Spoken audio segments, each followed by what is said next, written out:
Hi everyone, it's Erin Gunsinger, undergrad program assistant for the School of Computing. I'm here to go over some of our plans for plan selection, which is coming up starting May 19th to the 29th. And that is where our first year students going into second year are going to select their plans that they're going to pursue for the rest of their studies. Yeah, I did this once before and had my hair done, I had my makeup done, and I spent 45 minutes making a video, and I thought, did a good job. I was so happy with it, and I downloaded it, and there's no sound. So word to the wise, before you commit, make sure you always check your settings. Anyway, so let's get into it. I sent you guys the plan selection troubleshooting tree previously, which was to help you go through how to think your way through the plan selection process, who needs to do it, who doesn't, and what to do in various scenarios, depending on kind of where you're at academically. So hopefully everyone had a chance to have a look through that, but we will go through that again as well. We're also going to go over what happens to students who are already in a plan. We're just going to touch on that part briefly. That's called a plan change. That also happens at the same time this year. And it should be actually happening through SOLIS this year, which is a new development. And of course, we are going to go over our plans in a little more detail to show you what plans we do offer and what is coming up for the upcoming year and the academic year after that. So a little bit of housekeeping first. You should find chapters below where you can jump to the content that you want, and links also to the various resources that we have available here at the department and at Queen's in general. Don't forget to also chipmunk your way through this if you wish. That does sometimes help for some folks, like people that have ADHD. It sometimes helps the information get in there a little better if you can fast forward it a bit. So let's get started first of all with plan selection. This is the troubleshooting tree that I'd sent around. So let's go over this a little bit. The first question is, are you going to have 24 units at the end of your first year? If you have 24 units, that's the equivalent of 8 courses. That qualifies you as a second year student. That makes you second year by definition. So if you have 24 units, then that means that you have to do plan selection. It's mandatory. My little guy up here in the corner is doing the work, making sure that everybody knows this because it's really important. If you don't have a plan and you have 24 units, you won't be able to select your courses this summer. I used to be like, getting in people's faces like, please make your plan selection because we always end up with a few folks maybe that didn't get the email, and they'll contact us in July going, why can't I enroll in my courses? That's why. I had 24 units or more and you didn't select a plan. You're basically in limbo if you don't select a plan and you have 24 units. Next question, do you qualify for computing? That means you have a 2.6 GPA and at least a B in either 121 or 124. Sorry, CISC 121, 124. You're going to hear this a lot. Let's say you do. That means that you can select any of our honors plans and qualify automatically, and you'll get in. With the exception of the COCA specialization, that one also requires other courses in the arts. You have to have a minimum grade in some of the arts courses that go towards that specialization. I already sent out the link for this presentation slide deck to everyone, so they should have an opportunity to go through this as well. You'll notice here, this is the Arts and Science Plan Selection page. That has a lot of information on it, how to get in touch with an advisor if you need it, any of the deadlines, the process, the protocol, all of that, those sorts of things can be found at that link. The academic calendar here contains all of the official definitions of the plans that we'll be going over, and School of Computing link right here. That's our website. It also has definitions of all of our plans as they're reflected on the academic calendar, and also a little more detail about sort of what those plans are about.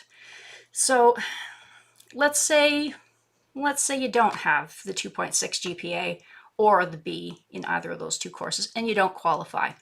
You have to have both. You can't have just one or the other to qualify. You have to have both of those qualifications. If you missed one or both qualifications, then we have to try a different path. You can still potentially get into computing, possibly, but this is via our pending list. This is a slightly different process. It's one that you apply for while you're doing plan selection, and it's assessed manually here at the department by the undergrad chair. This is not a first come, first serve process. We wait until the end of the plan selection process so that we have everyone's applications all at once. We sort that primarily by GPA, and then we go through the list. Now, all of those applications are considered holistically. We'll take into consideration things like extenuating circumstances. Maybe you had an undiagnosed learning disability that you were working through in the first year that you didn't realize that you had, and you're seeking a diagnosis.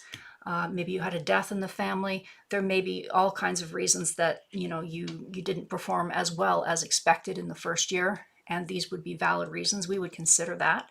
You'll need to reach out to us at the advising inbox with anything like that if there were circumstances that we need to consider.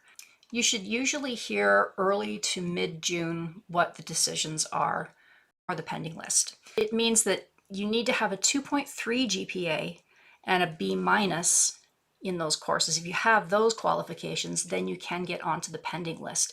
If you have less than that, we'll get into that for a moment. But if you do have those qualifications, the next question we want to ask ourselves is, are you on the higher end or the lower end of those qualifications? Higher end means that you achieved one or the other of the two requirements, and or you have a 2.5 GPA or better, and you have a B or better in CISC 121 or 124. If you're on the lower end, that means you're between 2.3 and 2.49, and you have less than a B in 121 and 124.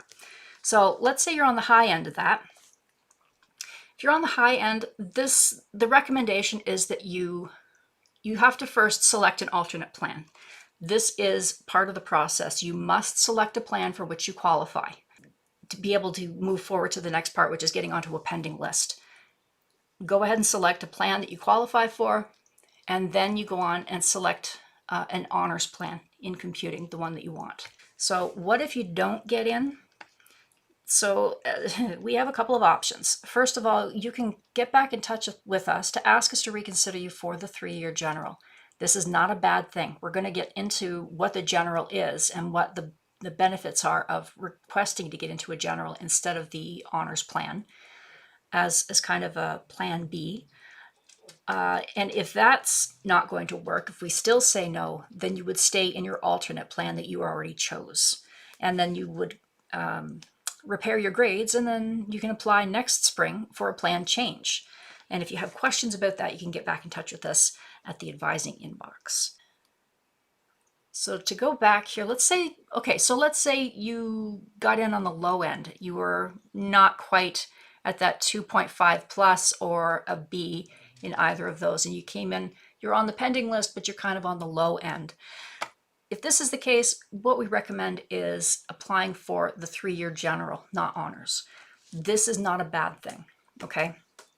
The 3-year general makes you a computing student. It gets your foot in the door and gets you into our program. That means that you get onto our mailing lists so that any important announcements or anything that we have, those are being sent to you. It gives you priority enrollment access to our classes, which is important because otherwise you have to wait until open enrollment. And it also allows you to take 3rd and 4th year courses as you move up further in study, because those are not accessible to students outside of computing. You must be a computing student to take those 3rd and 4th year courses unless by special permission. And also, yeah, it doesn't limit you to only 3 years of study. Nobody is going to, force you to apply for graduation. Even if you do qualify to graduate, you're welcome to stay and continue studying and taking courses toward your honors plan, the one that you actually want to apply to get into. So what you're going to do first in this scenario is go ahead, select your alternate plan. Again, you have to do this process. Then you select the general in computing. We have 2 of them, by the way. There's the science or arts. We'll get into that. Assuming you get into those, the next year is going to be spent improving your grades so that you can kind of upgrade. I don't want to call it necessarily an upgrade, because the 3-year general actually is not a bad plan. You're still graduating with a Queen's degree, and it is solid. So it's not like it's the worst thing in the world, but we still call it an upgrade because it's the next level plan, right?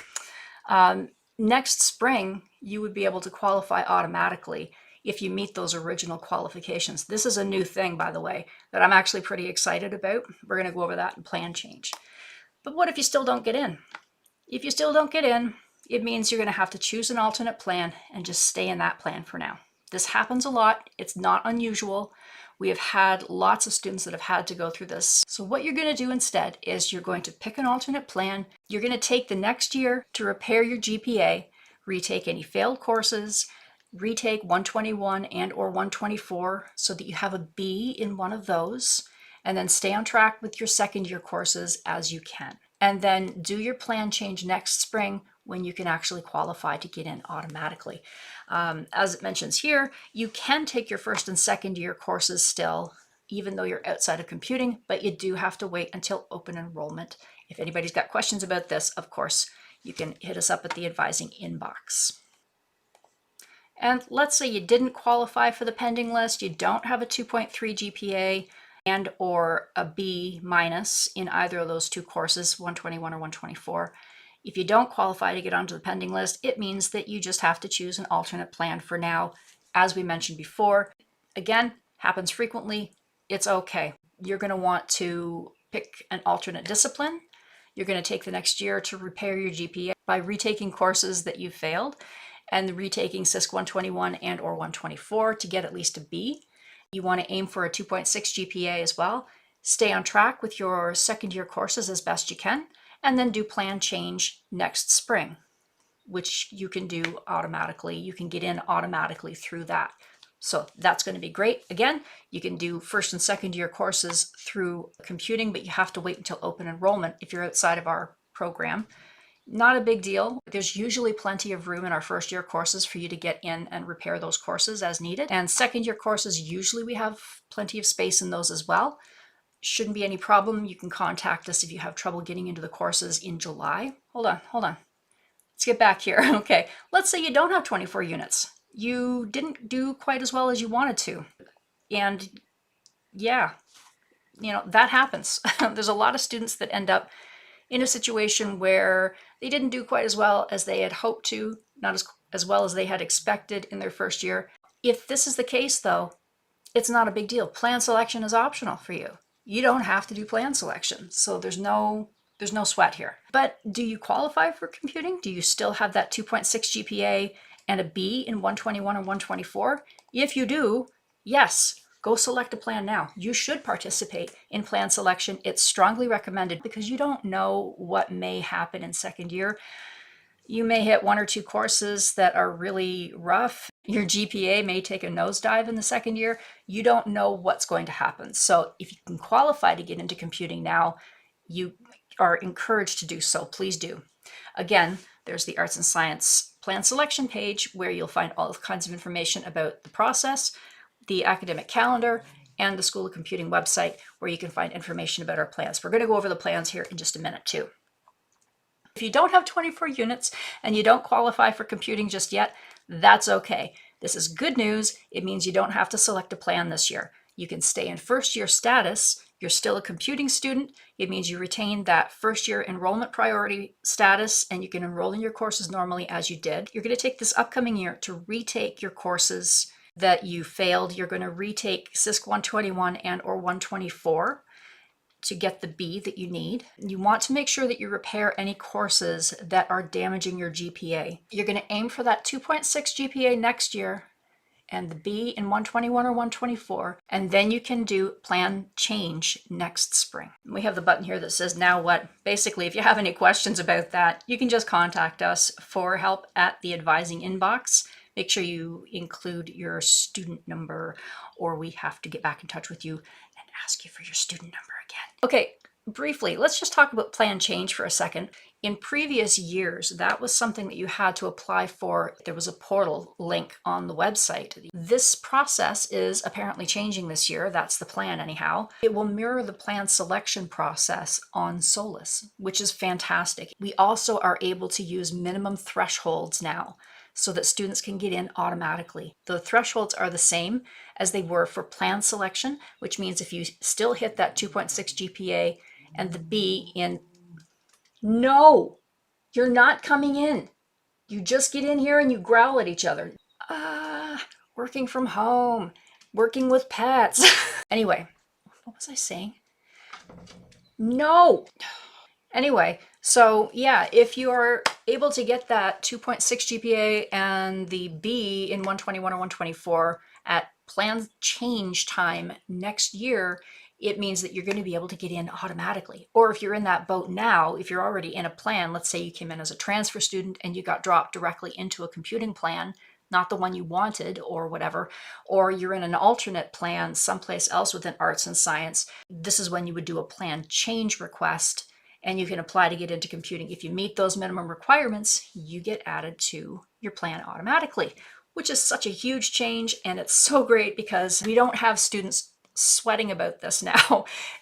Students can get in automatically beyond that first year plan selection window, which is such a huge stress relief, I think, for many students. This has been a huge source of stress for students in the past. All of the details about this can be found on the change of plan page at that QR code or the link, the underlined link there. And yeah, that will take you there. So let's have a look at some of our plans. First, let's go over what these plans actually are. We have three types of plans that we can offer through computing. We have the 4-year honors plan, a 3-year general, and minors. So the 4-year honors plan is what most students are here for. This is a 4-year plan, is the equivalent of 40 courses, like 40 single term courses or 120 units. It results in a Bachelor of Computing degree, except for COCA, which is the Computing and Creative Arts. That's an arts degree through computing. It is best for future graduate study and most in demand by employers. The 3-year general, we actually have two of them. So we have the arts general and the computing general. They're 90 units or 3 years in length. It's the equivalent of 30 courses, single term courses. It's considered our off-ramp. It's an early exit program. So basically it's the core of your first 3 years of study plus your electives. It's giving you a solid foundation in computing. Our intern students who are leaving on internship are leaving after only 2 years of study. So they're actually workplace ready at that point. But this gives you the full 3 years of study. So you have a solid background in computing by the time you leave with a general. It is still an attractive degree for employers. The requirements to get in are not quite as stringent.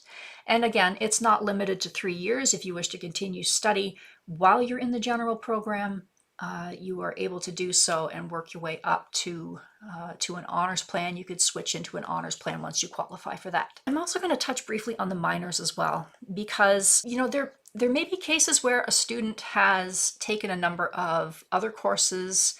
Maybe they took CISC 121 and decided, you know what, this is really great. I want to go with my original passion, but still want a bit of computing, or maybe vice versa. Maybe you tried some other courses outside of computing and you found a different passion, although you still really like computing. This is a way to kind of retain a little bit of both worlds. Just to talk quickly about the minor, it's the same as the general, the arts and the science, but there are no electives. So basically, you're just getting the core units of that. These are going to be changing in the next year, by the way.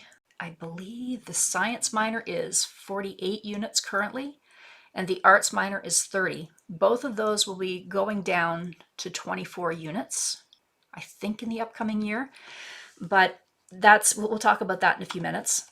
By the way, I just wanted to mention that you can't take a minor degree with the same discipline. Like you can't take a computing honors and a computing minor. The minor has to be, the major has to be in a different discipline. You can take it with either a major or a specialization, just not in the same discipline. It's also not a standalone degree. It must be taken with another honors plan. You can't take it with a general. It only can be paired with an honors plan as a major or specialization. So first, let's have a quick look at our honors plans. The major is one of our two most popular plans. It's actually the most flexible plan that we have. It requires a minor in another discipline. This is something that we definitely want to emphasize, so just be aware of that. So it is 50% core units and 50% electives. It's the most flexible plan that we've got and recommended in case you wanted to take biomedical. Some students have been coming in looking for biomedical, but that plan has been discontinued here at the department at the undergraduate level. If students wanted to take biomedical, we're recommending that they take the major and then minor in another discipline, one of the health studies disciplines. It's also best for AI, security, of course, if you want a broad overview of computing, if you have multiple interests in multiple disciplines, or if you're unsure which program you want. Basically, to give you a rundown, your first 42 units here are your first year programming, linear algebra, that's usually Math 112, statistics, that's usually Stat 263, or we have CISC 171, which is our in-house statistics course. Second year standard core, that's 5 courses there. Third year core is another 3 courses there, and an ethics course in your 4th year. Then you have your sub-plan, which is one of the 3 options here, which is fundamental computation, artificial intelligence, or security. And then you have 60 units of electives. When you do a minor in another discipline, the electives are where those units usually fit in. That's there's some crossover, some overlap, but usually most of the electives that you take, we call them electives, but they're going to be the units that are required in your other discipline. So let's have a quick look. Fundamental computation is essentially going to be these courses here that you'll see, CISC 324, 422, 455, and 465. Those are the ones that are required, but then after that, there's more flexibility here. You've got 3 units of any level, 3 units at the 200 level, and 6 units or 2 courses at the 300 level. So there's a little flexibility there. This plan is best for students who want a little bit of everything or are undecided. Then we've got artificial intelligence. Most students who are coming in probably know that they want to take artificial intelligence. This plan requires COGS 100, CISC 271, CISC 352, 371, and 6 units or 2 courses from the AI option list. All of this information is going to be available on the Arts and Science website, as well as on our website. If you go into security, CISC 220, that's a course that we recommend students take in their 2nd year. There's going to be CISC 324, 327, 335, 447, and 468. Again, you'll have this presentation in your inbox so that you'll be able to go through this at your leisure. Let's have a look at our specializations. The difference here between a specialization and a major is specializations are more core course heavy. They have more required courses than the major. The first 3, COCA, COGS, and COMA, we would consider multidisciplinary studies. And then SODE is our software design program. So let's have a quick look at that one first, because this is one of our most popular plans as well. This one is the only plan that we have left that still requires an internship or 4th year project. This was something that was required of all of our honors plans previously, but we had done away with that. However, it was decided that it was still very valuable for the software design plan because it's such a hands-on plan. It is to get you ready for the workplace. This exercise of having a 4th year project or an internship was found to be invaluable to preparing you for transitioning into the workplace. So let's have a look here at what you're going to be taking. First year programming, which you've already got, that's your CISC 102, 121, and 124. Linear algebra, which is usually Math 112. Your stats course, 2nd year standard core, 3rd year standard core, 3rd and 4th year SODE core, which includes human-computer interaction, software quality assurance, and formal methods in software engineering. And then you've also got your ethics course in 4th year. Then you have your option courses. There's 12 units worth of those, or 4 courses.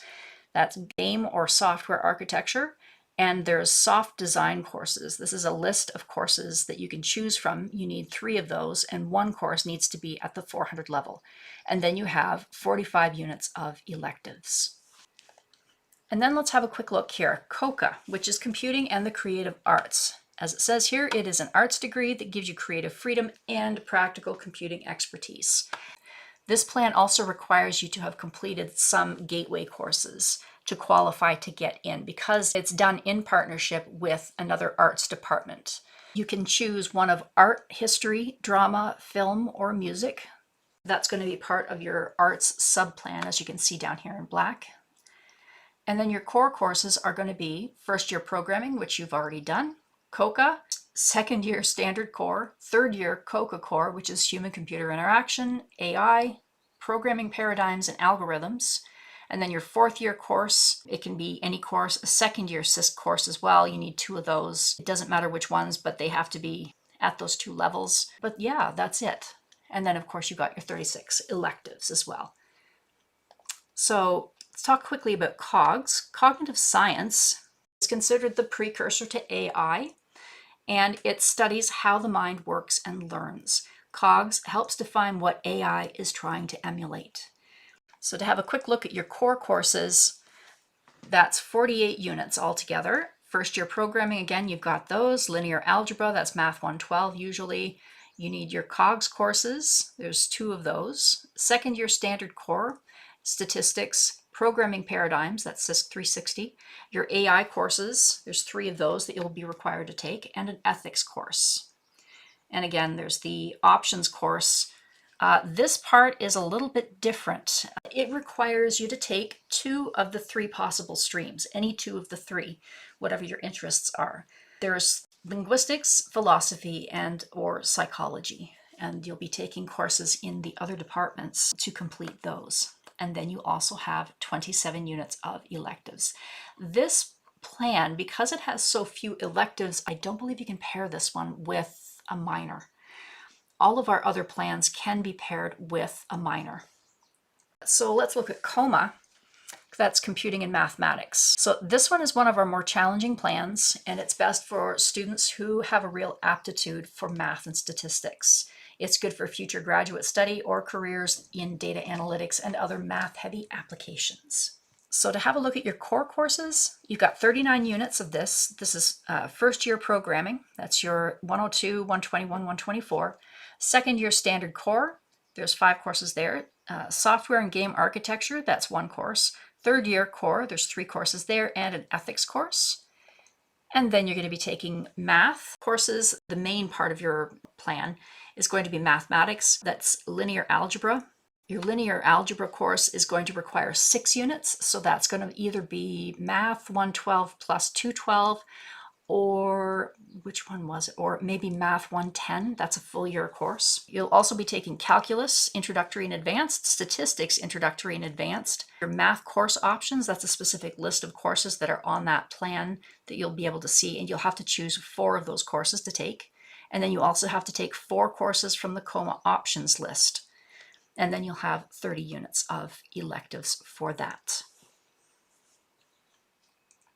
So let's have a quick look at the 3-year general. The first one I'll show you here is the computing general. In computing, this is the science version of the plan. It's got more requirements than the arts degree. This one does require calculus. This is one of the few plans that we've got left that does still require it. So your core courses are going to be first year programming, which you've already taken. That's CISC 121, 124, and CISC 102. And then you've got your second year core, that's the 5 courses there. CISC 360, linear algebra, that's the Math 112, and then calculus, which is usually Math 121. And then you've got your option courses here, which are 9 units of computing at the 200 level and 3 units of computing at the 300 level. That's CISC, COGS, ARIN courses, anything in computing basically. And then of course you've got 42 units of electives. The arts general doesn't have as many math requirements to it. You'll have your first and second year core program course, or first year programming courses and second year core courses as well. And then of course the same, you have 6 units of 200 level, 3 units at the 300 level, and 60 units of electives. So a lot more electives than core courses for this one. And then if you go into the minor, Essentially, as I mentioned, this basically just reflects the computing general in science, just without the electives. Now, something I want to mention about this one is for the 26-27 year, we may have more AI courses potentially required for this one. And I believe this one is also going down to 24 units. To come back in and have another look, the minor in arts is essentially the same thing as the general in arts, just without the electives. Now, this one is slated for change. However, it probably will not change in the upcoming year. It's likely going to change for 27 and 28. And what we're hoping to do with this is actually turn it into an AI minor. So you'll see some significant changes coming up for that. But at present, what you'll be selecting is as it stands here right now. I wanted to mention as well that some of our plans do require calculus still. That's obviously going to be COMA, the math specialization. Our 3-year general in computing requires calculus currently, and also our science minor also requires calculus. So I think that covers just about everything. I can't think of anything else that I'm missing. So we do have some changes that are planned. We're going to have a number of new courses that are going to be available. The timetable won't be published until mid-June, but please keep an eye on that when you start shopping for courses and putting them in your shopping cart. Not for this coming academic year, but for 2027-28, we are hoping to update our arts minor to turn it into an AI minor. So that one's going to be kind of a redesign. We are also looking at adding an AI specialization. So you would have an opportunity to take something outside of the major in AI. So those ones are still in the works. They're not all the way through the approval process yet, but we'll have more news about that in the near future. So anyway, that covers, I think, just about everything that I had on my list here. So if anybody's got any more questions about this, please do reach out to us, advising@cs.queensu.ca. And yeah, bye all.